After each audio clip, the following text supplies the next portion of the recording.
प्रभु तेरी वाणी जीवन की रोटी, नैनों की ज्योति अंधेरा मिटाती।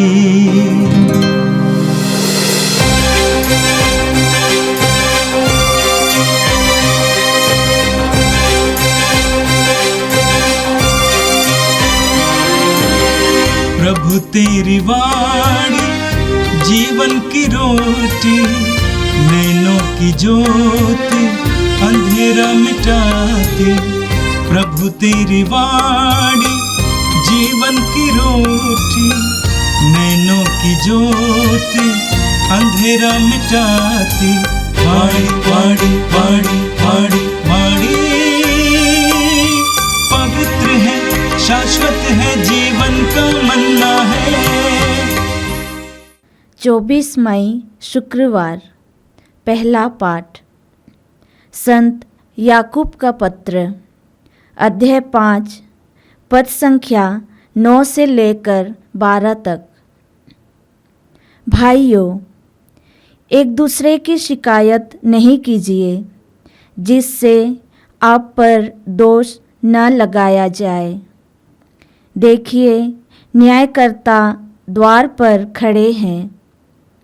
भाइयों, जो नबी प्रभु के नाम पर बोले हैं, उन्हें सहिष्णुता तथा धैर्य का अपना आदर्श समझ लीजिए। हम उन्हें धन्य समझते हैं जो दृढ़ बने रहे।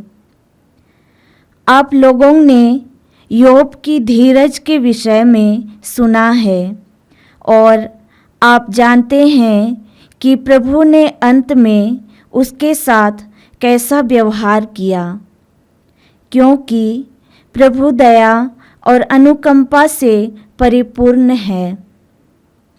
मेरे भाइयों, सबसे बड़ी बात यह है कि आप शपथ नहीं खाएं, न तो स्वर्ग की, न पृथ्वी की और न किसी अन्य वस्तु की। आपकी बात इतनी हो, हाँ कि हाँ, नहीं कि नहीं। कहीं ऐसा ना हो कि आप दंड के योग्य हो जाएं। यह प्रभु की वाणी है। संत मार्कुस के अनुसार पवित्र सुसमाचार अध्याय 10 वाक्य 1 से 12 तक। वहां से विदा होकर ईसा यहूदिया और यरदन के पार के प्रदेश पहुंचे। एक विशाल जन समूह फिर उनके पास एकत्र हो गया और वे अपनी आदत के अनुसार लोगों को शिक्षा देते रहे। फरीसी ईसा के पास आए और उनकी परीक्षा लेते हुए उन्होंने यह प्रश्न किया कि अपनी पत्नी का परित्याग करना पुरुष के लिए उचित है। ईसा ने उन्हें उत्तर दिया, मूसा ने तुम्हें क्या आदेश दिया? उन्होंने कहा, मूसा ने तो त्याग पत्र लिखकर पत्नी का परित्याग करने की अनुमति दी। ईसा ने उनसे कहा, उन्होंने तुम्हारे हृदय की कठोरता के कारण ये आदेश लिखा, किंतु सृष्टि के प्रारंभ ही से ईश्वर ने उन्हें नर नारी बनाया। इस कारण पुरुष अपने माता पिता को छोड़ेगा और दोनों एक शरीर हो जाएंगे। इस तरह अब वे दो नहीं बल्कि एक शरीर हैं। इसलिए जिसे ईश्वर ने जोड़ा है उसे मनुष्य अलग नहीं करे। शिष्यों ने घर पहुंचकर इस संबंध में ईसा से फिर प्रश्न किया और उन्होंने उत्तर दिया, जो अपनी पत्नी का परित्याग करता और किसी दूसरी स्त्री से विवाह करता है, वह पहली के विरुद्ध व्यभिचार करता है। और यदि पत्नी अपने पति का परित्याग करती और किसी दूसरे पुरुष से विवाह करती है, तो वह व्यभिचार करती है। ये प्रभु का दिव्य सुसमाचार है। ख्रिस्त प्रभु की जय। मेरे प्रिय भाई और बहनों, आज का पहला पाठ संत याकूब के पत्र के अध्याय 5 से लिया गया था। आज के पाठ में हमने सुना याकूब हमें 2 शिक्षाएं देते हैं। पहली शिक्षा है दोष लगाने के बारे में और दूसरी शिक्षा है शपथ खाने के बारे में। आपने सुना याकूब कहते हैं, भाइयों एक दूसरे की शिकायत ना करें जिससे आप पर दोष ना लगाए जाए। देखिए न्यायकर्ता द्वार पर खड़े हैं। याकूब कहते हैं कि एक दूसरे पर दोष ना लगाएं। हम सबकी एक मजबूरी या दुर्बलता है कि हमें दूसरों का दोष आसानी से दिखाई देता है। ये हमारी आंखें बाहर की चीजें ही देखती हैं और यही कारण है कि हम दूसरों की गलतियां और कमियां आसानी से देख पाते हैं। लेकिन हमें एक अंदरूनी आंख भी दी गई है जिसके जरिए हम अपने आप को भी देख सकते हैं। लेकिन अक्सर हम अपनी शारीरिक आंखों के आधार पर चलते हैं। हमें दूसरों के दोष दिखाई देते हैं और उसका प्रचार प्रसार भी करते हैं, शिकायत भी करते हैं। लूकस के सुसमाचार के अध्याय 6 वाक्य 37 में प्रभु यीशु भी कहते हैं, दोष न लगाओ और तुम पर भी दोष नहीं लगाया जाएगा। याकूब कहते हैं कि आपका ईश्वर आपके द्वार पर खड़े हैं, यानी प्रभु जीवित हैं, प्रभु आपके पास हैं, प्रभु आपको देखते हैं, आपके हृदय के उद्देश्यों को पहचानते हैं, आपकी बातों को सुनते हैं। इसीलिए याकूब कहते हैं दोष न लगाएं। दूसरों पर दोष न लगाने के लिए हमारे अंदर सहन शक्ति की जरूरत होती है, सहिष्णुता की जरूरत होती है, हमारे अंदर धैर्य की जरूरत होती है। जिसके अंदर सहन शक्ति है, सहिष्णुता है, जिसके अंदर धैर्य है, वो दोष नहीं लगाता है। और याकूब हमें याद दिलाते हैं, पुराने विधान के नबियों को याद करो। वे याद दिलाते हैं विशेष करके अय्यूब को, बताते हैं कि अय्यूब के जीवन में कितनी परेशानियां आई, कितनी विपत्तियां आई। उनकी पत्नी ही उनका ताना मारने लगी, उनके प्रिय मित्र उनके ऊपर दोष लगाने लगे, लेकिन अय्यूब टूटा नहीं। अय्यूब ने किसी पर दोष नहीं लगाया। अय्यूब के अंदर सहिष्णुता थी, सहन शक्ति थी, अय्यूब के अंदर धैर्य था। याकूब कहते हैं दूसरों पर दोष ना लगाने के लिए, शिकायत ना करने के लिए हमें सहिष्णुता और हमें धैर्य की आवश्यकता है। इसके लिए अय्यूब हमारे लिए एक सुंदर आदर्श है। दूसरी बात, दूसरी शिक्षा जो याकूब देते हैं वो यह है, मेरे भाइयों सबसे बड़ी बात यह है कि आप शपथ नहीं खाएं, ना तो स्वर्ग की, ना पृथ्वी की और ना किसी अन्य वस्तु की। आपकी बात इतनी ही हो, हाँ कि हाँ, नहीं कि नहीं। कहीं ऐसा ना हो कि आप दंड के योग्य बन जाएं।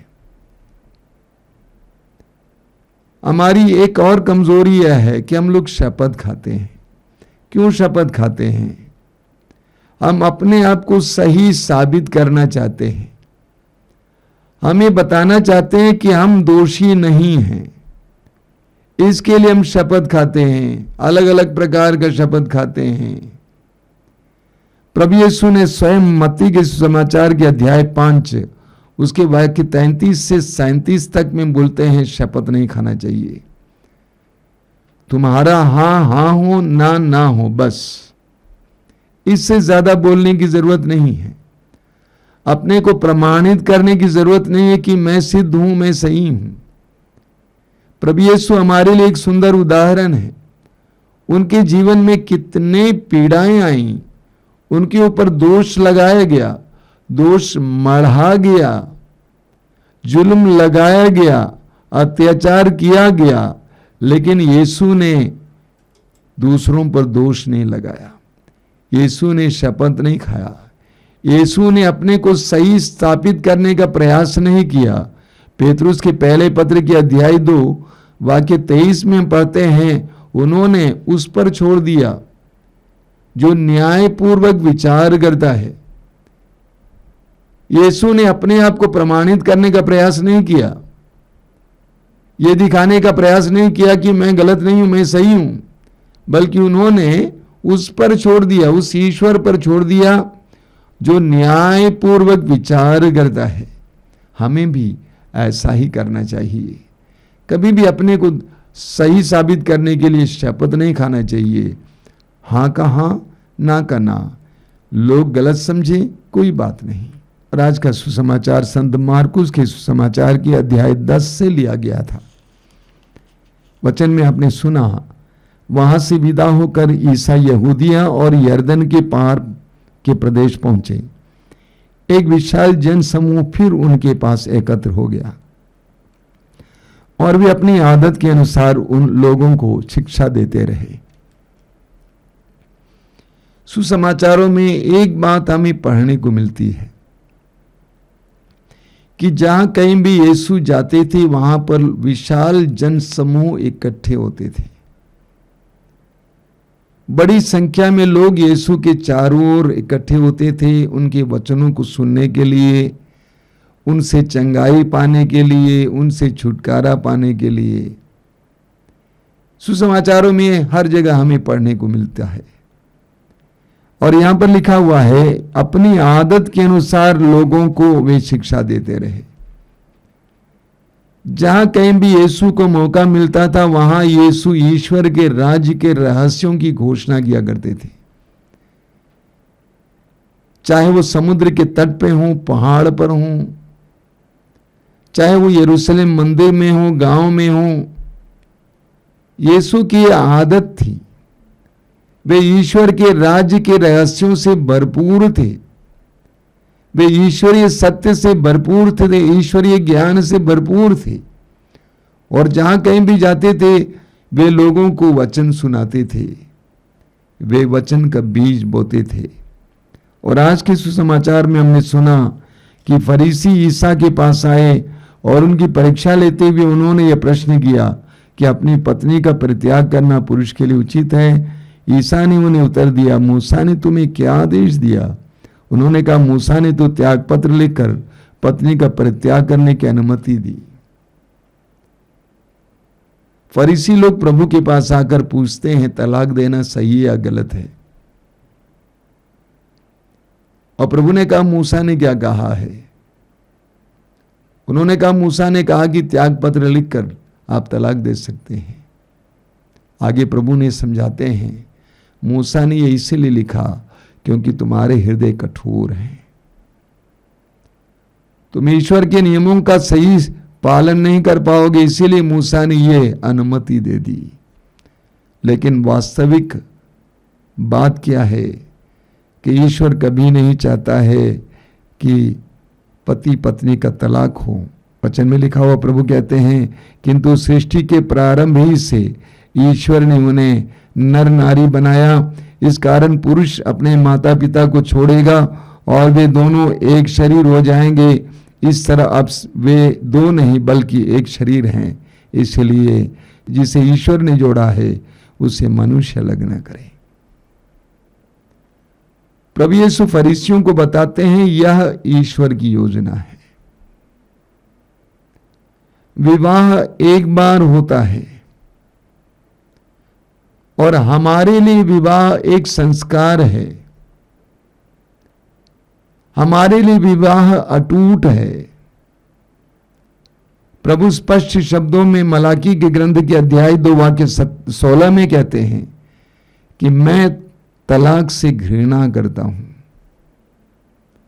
तलाक ईश्वर की योजना के मुताबिक नहीं है, क्योंकि विवाह कोई कॉन्ट्रैक्ट नहीं है। विवाह एक दूसरे के प्रति आजीवन समर्पण है।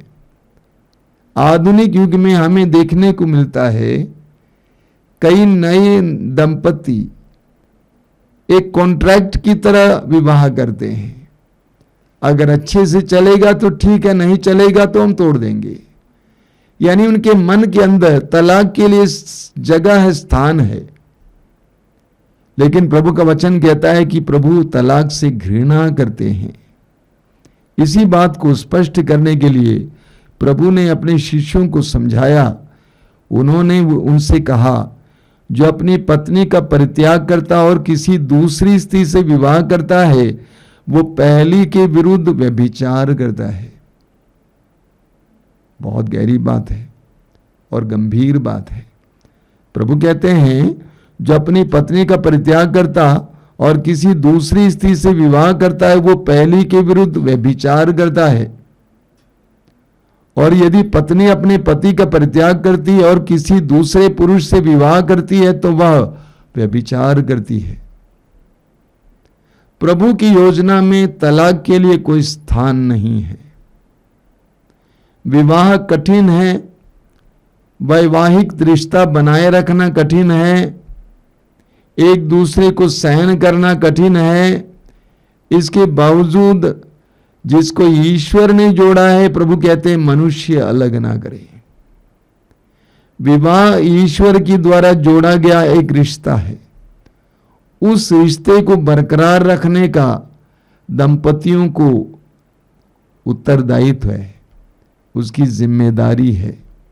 आज हम विशेष रूप से सभी विवाहित लोगों के लिए, विशेष करके नव दंपतियों के लिए प्रार्थना करेंगे कि प्रभु अपने पवित्र वचन का मर्म उन्हें समझा दें। विशेष करके विवाह को गंभीरता पूर्वक लें। इब्रानियों के पत्र में संत पौलुस कहते हैं कि आप लोगों में विवाह सम्मानित और दाम्पत्य जीवन अदूषित हो। हम प्रार्थना करें कि सभी लोग विवाह को सम्मानित समझें, वो सम्मान के योग्य है, उसको गंभीरता पूर्वक लें। आइए हम प्रार्थना करें। प्रभु यीशु, धन्यवाद देते हैं आज के सुंदर दिन के लिए, आज के दोनों पाठों के लिए धन्यवाद देते हैं, एक एक शिक्षा के लिए धन्यवाद देते हैं। विशेष करके तूने विवाह के बारे में और तलाक के बारे में जो शिक्षा दी है, इसके लिए धन्यवाद देते हैं। आज हम प्रार्थना करते हैं विशेष करके नव दंपतियों के लिए कि वे विवाह को गंभीरता पूर्वक ले और अपनी जिम्मेदारी को निभा सके। जो वायदा एक दूसरे से किए उस वायदे को निभा सके। ये प्रभु यीशु इन वचनों को सुनने वाले मेरे भाई बहनों को आशीर्वाद देना। तेरा सानिध्य उनको हर समय महसूस हो। हमारी प्रार्थना को ग्रहण कर, आमीन। प्रभु तेरी वाणी जीवन की रोटी, नैनों की ज्योति अंधेरा मिटाती। वाणी वाणी वाणी वाणी वाणी